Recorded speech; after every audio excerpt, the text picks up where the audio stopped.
भाइयों और बहनों, जब मैं किसी विदेश यात्रा पर जाता हूं तो वहां भी जब सिख समाज के साथियों से मिलता हूं, मेरे जीवन का एक और अविस्मरणीय क्षण फ्रांस में 9 अप्रैल इंडियन मेमोरियल की मेरी यात्रा भी है।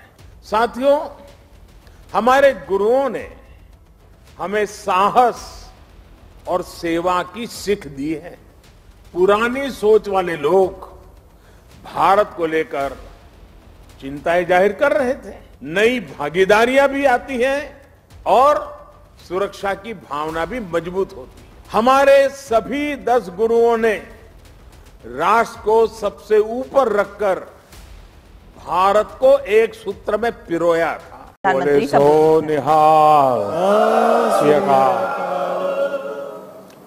एनआईडी फाउंडेशन के मुख्य संरक्षक एवं चंडीगढ़ यूनिवर्सिटी के चांसलर, मेरे मित्र श्री सतनाम सिंह संधू जी, एनआईडी फाउंडेशन के सभी सदस्यगण और सभी सम्मानित साथीगण, आप में से कुछ लोगों को पहले से जानने का, मिलना का अवसर मुझे मिलता रहा है। गुरुद्वारों में जाना, सेवा में समय देना, लंगर पाना, सिख परिवारों के घरों पर रहना, ये मेरे जीवन का एक बहुत बड़ा स्वाभाविक हिस्सा रहा है। यहां प्रधानमंत्री आवास में भी समय समय पर सिख संतों के चरण पड़ते रहते हैं और ये मेरा बड़ा सौभाग्य रहा है। उनकी संगत का सौभाग्य मुझे अक्सर मिलता रहता है। भाइयों और बहनों, जब मैं किसी विदेश यात्रा पर जाता हूं तो वहां भी जब सिख समाज के साथियों से मिलता हूं तो मन गर्व से भर उठता है। 2015 की मेरी कनाडा यात्रा आप में से कई लोगों को याद होगा और दल्ला जी तो मैं मुख्यमंत्री नहीं था तब से जानता हूं। ये कनाडा के लिए 4 दशकों में किसी भारतीय प्रधानमंत्री की पहली स्टैंड एलोन बायलैटरल विजिट थी और मैं केवल ओटावा और टोरंटो ही नहीं गया था। मुझे याद है तब मैंने कहा था कि मैं वैंकूवर जाऊंगा और मैं वहां जाना चाहता हूं। मैं वहां गया, गुरुद्वारा खालसा दीवान में मुझे माथा टेकने का सौभाग्य मिला। संगत के सदस्यों से बहुत अच्छी बातें हुई। इसी तरह 2016 में जब मैं ईरान गया तो वहां भी तेहरान में भाई गंगा सिंह सभा गुरुद्वारा जाने का मुझे सौभाग्य मिला। मेरे जीवन का एक और अविस्मरणीय क्षण फ्रांस में 9 अप्रैल इंडियन मेमोरियल की मेरी यात्रा भी है। ये मेमोरियल विश्व युद्ध के समय भारतीय सैनिकों के बलिदान के लिए उन्हें श्रद्धांजलि देता है और इनमें भी एक बड़ी संख्या हमारे सिख भाइयों की थी। यह अनुभव इस बात का उदाहरण है कि कैसे हमारे सिख समाज ने भारत और दूसरे देशों के रिश्तों की एक मजबूत कड़ी बनने का काम किया है। मेरा सौभाग्य है कि आज मुझे इस कड़ी को और मजबूत करने का अवसर मिला है और मैं इसके लिए हर संभव प्रयास भी करता रहता हूं। साथियों, हमारे गुरुओं ने हमें साहस और सेवा की सीख दी है। दुनिया के अलग अलग हिस्सों में बिना किसी संसाधन के हमारे भारत के लोग गए और अपने श्रम से सफलता के मुकाम हासिल किए। यही स्पिरिट आज नए भारत की स्पिरिट बन गई है। नया भारत नए आयामों को छू रहा है, पूरी दुनिया पर अपनी छाप छोड़ रहा है। कोरोना महामारी का एक कालखंड इसका सबसे बड़ा उदाहरण है। महामारी की शुरुआत में पुरानी सोच वाले लोग भारत को लेकर चिंताएं जाहिर कर रहे थे। हर कोई कुछ न कुछ कहता रहता था, लेकिन अब लोग भारत का उदाहरण देकर के दुनिया को बताते हैं कि देखिए भारत ने ऐसा किया है। पहले क्या कहा जा रहा था कि भारत की इतनी बड़ी आबादी, भारत को कहां से वैक्सीन मिलेगी, कैसे लोगों का जीवन बचेगा। लेकिन आज भारत वैक्सीन का सबसे बड़ा सुरक्षा कवच तैयार करने वाला देश बनकर के आज उभरा है। श्री अकाल करोड़ों वैक्सीन डोज हमारे देश में लगाई चुकी है। आपको भी सुनकर गर्व होगा कि इसमें भी 99% वैक्सीनेशन हमारी अपनी मेड इन इंडिया वैक्सीनेशन से हुआ है। इसी कालखंड में हम दुनिया के सबसे बड़े स्टार्टअप इकोसिस्टम में से एक बनकर के उभरे हैं। हमारे यूनिकॉर्न्स की संख्या लगातार बढ़ रही है।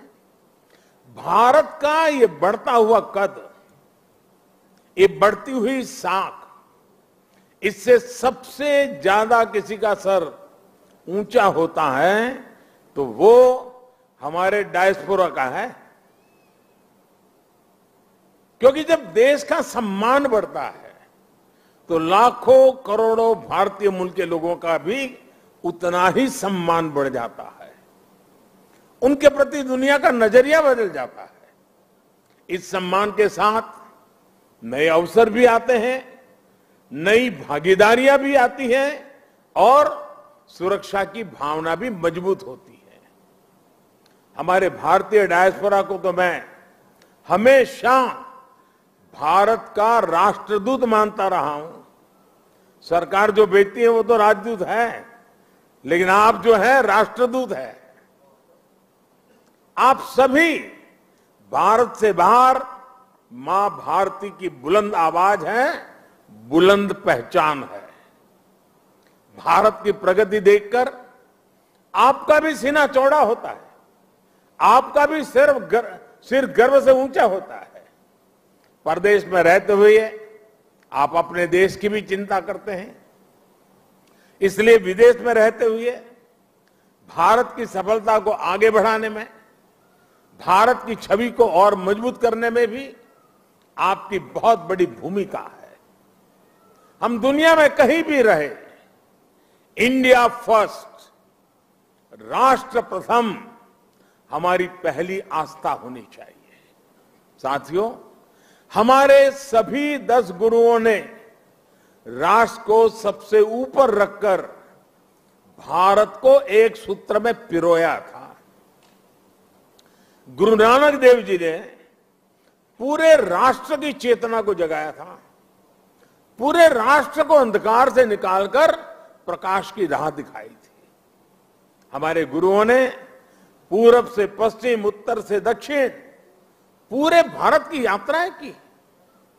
हर कहीं पर भी जाइए उनकी निशानियां हैं, उनकी प्रेरणाएं हैं, उनके लिए आस्था है। पंजाब में गुरुद्वारा हरमंदिर साहिब जी से लेकर उत्तराखंड में गुरुद्वारा हेमकुंड साहिब तक, महाराष्ट्र में गुरुद्वारा हुजूर साहिब से लेकर हिमाचल में गुरुद्वारा पांटा साहिब तक, बिहार में तख्त श्री पटना साहिब से लेकर गुजरात के कच्छ से गुरुद्वारा लखपत सिंह साहिब तक हमारे गुरुओं ने लोगों को प्रेरणा दी, अपनी चरण रथ से इस भूमि को पवित्र किया। इसलिए सिख परंपरा वास्तव में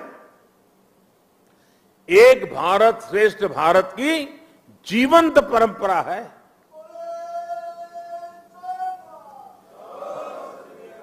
भाई और बहनों, आजादी की लड़ाई में और आजादी के बाद भी सिख समाज का देश के लिए जो योगदान है, उसके लिए पूरा भारत कृतज्ञता अनुभव करता है। महाराजा रणजीत सिंह का योगदान हो, अंग्रेजों के खिलाफ लड़ाई हो या जलियांवाला बाग हो, इनके बिना न भारत का इतिहास पूरा होता है, न हिंदुस्तान पूरा होता है। आज भी सीमा पर खड़े सिख सैनिकों के शौर्य से लेकर देश की अर्थव्यवस्था में सिख समाज की भागीदारी और सिख एनआरआई के योगदान तक, सिख समाज देश के साहस, देश का सामर्थ्य और देश के श्रम का पर्याय बना हुआ है। साथियों, आजादी का अमृत महोत्सव हमारे स्वतंत्रता संग्राम के साथ साथ हमारी संस्कृति और विरासत को सेलिब्रेट करने का भी अवसर है, क्योंकि आजादी के लिए भारत का संघर्ष केवल एक सीमित कालखंड की घटना नहीं है। इसके पीछे हजारों साल की चेतना और आदर्श जुड़ी थी। इसके पीछे आध्यात्मिक मूल्य और कितने ही तप त्याग जुड़े हुए थे। इसलिए आज देश जब एक तरफ आजादी का अमृत महोत्सव मनाता है, तो साथ ही लाल किले पर गुरु तेग बहादुर जी का 400वां प्रकाश पर्व भी मनाता है। श्री अकाल। गुरु तेग बहादुर जी के 400वें प्रकाश पर्व के पहले हमने गुरु नानक देव जी का 550वां प्रकाश पर्व भी पूरी श्रद्धा के साथ देश विदेश में मनाया था। गुरु गोविंद सिंह जी के 350वें प्रकाश पर्व का सौभाग्य भी हमें ही मिला था। साथियों, इसके साथ ही इसी कालखंड में करतारपुर साहिब कॉरिडोर का निर्माण भी हुआ। आज लाखों श्रद्धालुओं को वहां शीश नवाने का सौभाग्य मिल रहा है। लंगर को टैक्स फ्री करने से लेकर हरमिंदर साहब को एफसीआरए की अनुमति तक, गुरुद्वारों के आसपास स्वच्छता बढ़ाने के लेकर उन्हें बेहतर इंफ्रास्ट्रक्चर से जोड़ने तक देश आज हर संभव प्रयास कर रहा है। और मैं सतनाम जी का आभार व्यक्त करता हूं। उन्होंने जिस प्रकार से वीडियो को संकलित करके दिखाया, पता चल सकता है कि पूरी श्रद्धा के साथ हर क्षेत्र में किस प्रकार से काम हुआ है। आप लोगों से समय समय पर जो सुझाव मिलते हैं, आज भी काफी सुझाव मेरे पास आपने दिए हैं। मेरा प्रयास रहता है कि उनके आधार पर देश सेवा के रास्ते पर आगे बढ़ता रहे। साथियों, हमारे गुरुओं के जीवन की जो सबसे बड़ी प्रेरणा है, वो है हमारे कर्तव्यों का बोध। आजादी के अमृत काल में देश भी आज कर्तव्यों को प्राथमिकता देने की बात कर रहा है। सबका साथ, सबका विकास, सबका विश्वास और सबका प्रयास, यही मंत्र हम सबको भारत के उज्जवल भविष्य को सुनिश्चित करता है। एक कर्तव्य केवल हमारे वर्तमान के लिए नहीं है, ये हमारे और हमारे देश के भविष्य के लिए भी है, ये हमारी आने वाली पीढ़ियों के लिए भी है। उदाहरण के तौर पर आज पर्यावरण देश और दुनिया के सामने एक बड़ा संकट है। इसका समाधान भारत की संस्कृति और संस्कारों में है। सिख समाज इसका जीता जागता उदाहरण है। सिख समाज में हम जितनी चिंता पिंड की करते हैं, उतनी ही पर्यावरण और प्लेनेट की भी करते हैं। प्रदूषण के खिलाफ प्रयास हो, कुपोषण से लड़ाई हो या अपने सांस्कृतिक मूल्यों की रक्षा हो, आप सभी इसी तरह के हर प्रयास से जुड़े नजर आते हैं। इसी श्रृंखला में मेरा आपसे एक आग्रह भी और है। आप जानते हैं कि अमृत महोत्सव में देश ने के सभी जिलों में यानी हर जिले में 75 अमृत सरोवर का संकल्प लिया है। आप भी अपने पिंडों में अमृत सरोवरों के निर्माण का अभियान चला सकते हैं। साथियों, हमारे गुरुओं ने हमें आत्मसम्मान और मानव जीवन के गौरव का जो पाठ पढ़ाया, उसका भी प्रभाव हमें हर सिख के जीवन में दिखता है। आजादी के अमृत काल में यही देश का भी संकल्प है। हमें आत्मनिर्भर बनना है। गरीब से गरीब व्यक्ति का जीवन बेहतर करना है।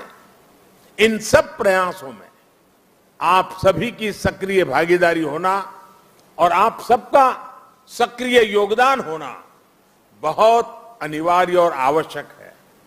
मुझे पूरा भरोसा है, गुरुओं के आशीर्वाद से हम सफल होंगे, जल्द एक नए भारत के लक्ष्य तक पहुंचेंगे। इसी संकल्प के साथ आप सभी को मैं बहुत बहुत धन्यवाद देता हूं। आपका यहां आना वो मेरे लिए संगत से भी बहुत ज्यादा है और इसलिए आपकी ये कृपा बनी रहे। और मैं हमेशा कहता हूं, ये प्रधानमंत्री निवास स्थान ये मोदी का घर नहीं है, ये आपका अधिकार क्षेत्र है, ये आपका है। इसी भाव से, इसी अपनेपन से हमेशा हमेशा हम मिलकर के मां भारती के लिए, हमारे देश के गरीबों के लिए, हमारे देश के हर समाज के उत्थान के लिए हम अपना कार्य करते रहें। गुरुओं के हम आशीर्वाद हम पर बने रहें। इसी एक भावना के साथ मैं फिर एक बार आप सबका बहुत बहुत धन्यवाद करता हूं।